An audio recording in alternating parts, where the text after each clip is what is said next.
Malayali Jaihind sports ക്ലബിന്റെ ആഭിമുഖ്യത്തിൽ അനുമോദനം ആദരവും സ്വീകരണ പരിപാടി സംഘടിപ്പിച്ചു. കണ്ണൂർ മുനിസിപ്പൽ കോർപ്പറേഷൻ മേയർ മുസ്ലിഹ് മഠത്തിൽ ഉദ്ഘാടനം ചെയ്തു.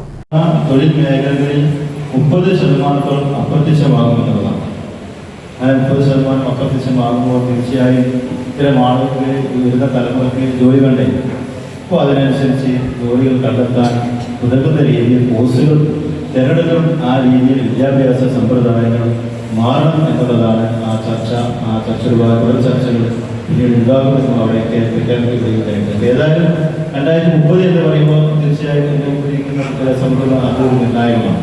കാരണം നിങ്ങളുടെ വിദ്യാഭ്യാസം പൂർത്തിയാകുന്ന ഒരു കാലഘട്ടമാണ് 2030.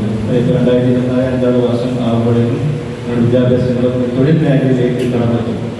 അപ്പോൾ അപ്പോഴാണ് തീർച്ചയായും ഈ പറയുന്ന പ്രതിസന്ധികൾ നേരിടാൻ വേണ്ടി പോകുന്നത്. അപ്പോൾ അതുകൊണ്ട് തന്നെ എന്താണ് ചോദിച്ചാൽ ഇന്നത്തെ തൊഴിൽ മേഖലകൾ, തൊഴിൽ സാധ്യതകൾ റോബോട്ടിക് സയൻസിന്റെ ഒക്കെ ഒരു കാലഘട്ടമാണ്.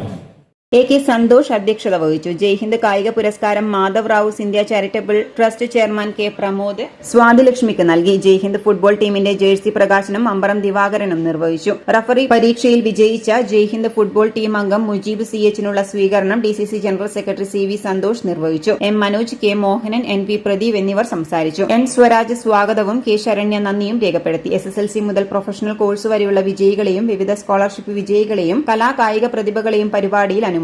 C Devanand, K Divakaran, T Prakashan, K Sreejesh, P Jayaprasad, P Balakrishnan എന്നിവർ നേതൃത്വം നൽകി.